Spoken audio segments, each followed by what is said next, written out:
Unbeknownst to humans, giants have been stealing their children during the night to eat them. However, after one little girl spots a giant in the night, things change.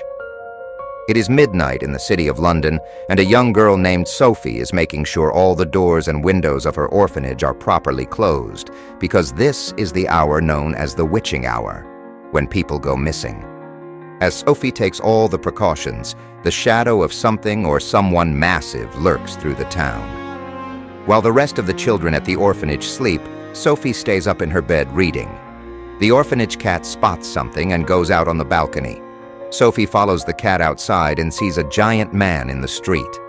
The giant notices that Sophie has seen him. Scared out of her mind, Sophie hides in her blanket, but the giant reaches into the orphanage and grabs Sophie along with her blanket.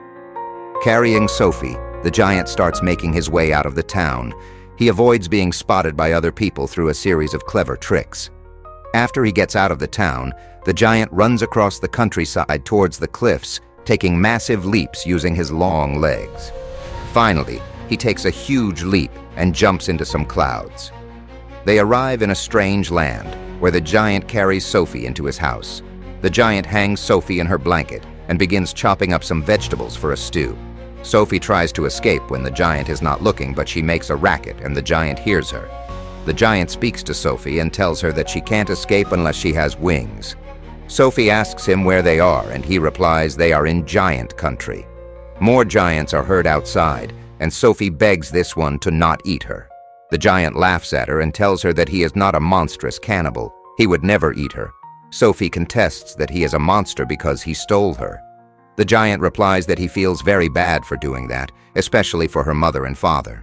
Sophie says that she's an orphan, so she doesn't have any parents. She asks the giant if the other giants are nice like him, and he replies that they are not. They would eat her up without a second thought. He also adds that compared to him, the other giants are massive. He is a runt in giant country. Sophie asks him why he brought her here, and he replies that he had to. If he didn't, she would tell everyone that she saw a giant, and he would be captured by the humans and put in a zoo. Sophie promises him that she won't tell anyone and asks him to take her back home, but he does not believe her. He says she will now live the rest of her life here with him. Sophie says that if he doesn't let her go, she will run away, and he warns her that if she ever leaves this house without him, the other giants will eat her up. The giant takes out a jar with a blue light moving inside it, and Sophie inquires about it. The giant says it's a dream, and Sophie says that dreams aren't actual things. The giant reads Sophie's book, and Sophie falls asleep. As she sleeps, the giant goes into a deeper part of his house where there are loads of jars with lights moving inside them. He grabs a jar with a red light and begins working on it. Sophie wakes up and finds that the giant is sleeping. She takes the opportunity to escape through a window. However, as she is running away, a much bigger giant emerges in front of her and grabs her. Sophie screams for help, but the friendly giant just closes the door to his cave house because he is helpless. The massive giant flips Sophie up and swallows her.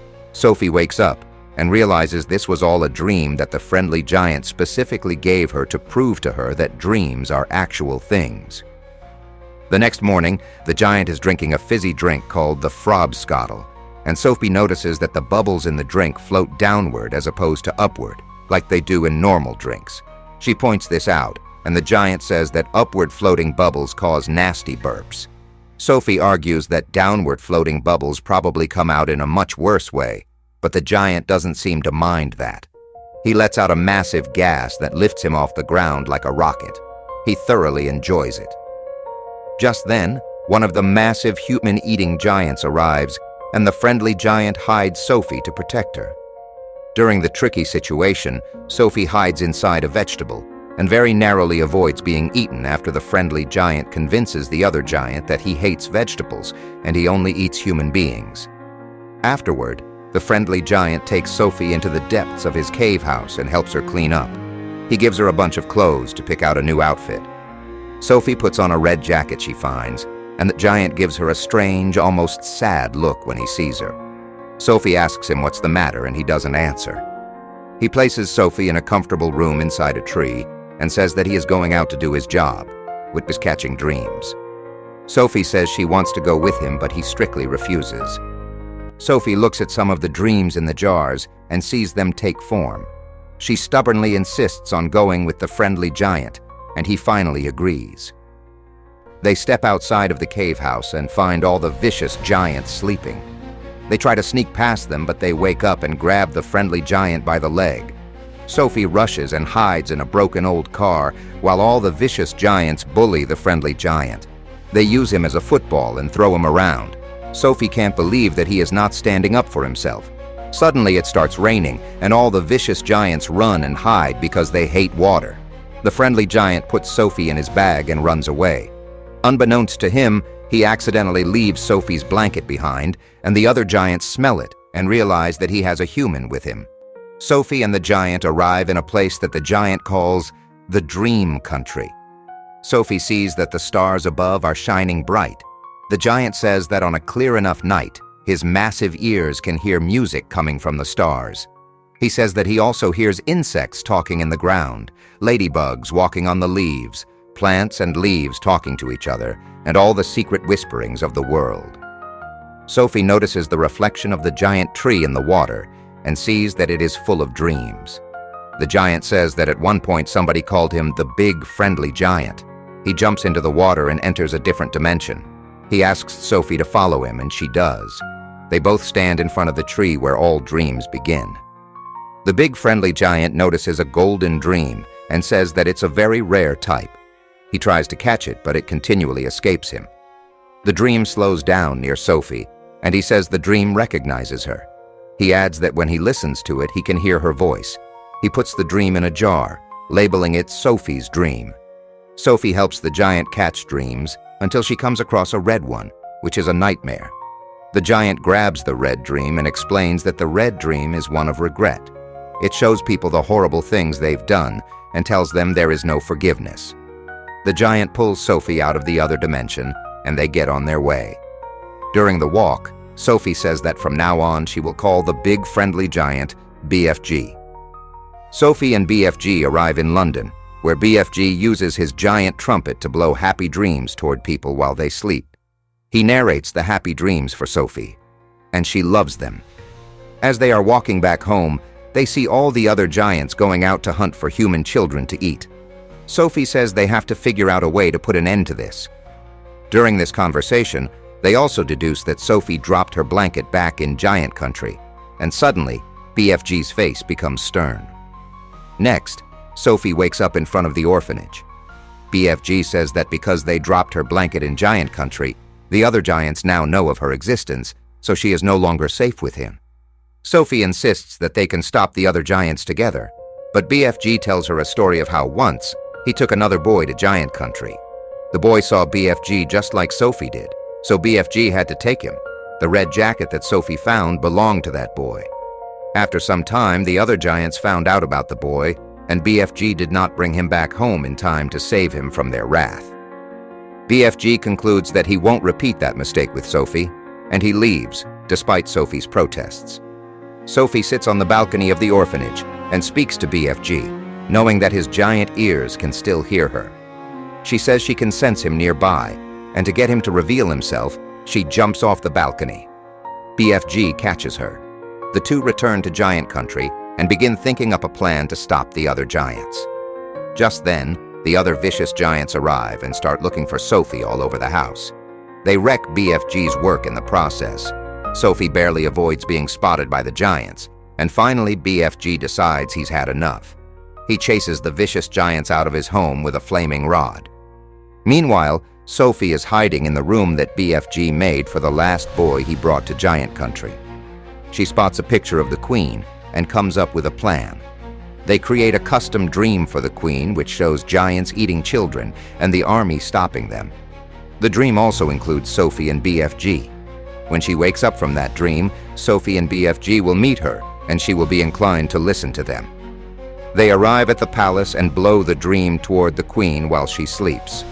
The Queen wakes up and tells the dream to her assistant, who says that it is curious, because children have in fact been mysteriously disappearing across the country.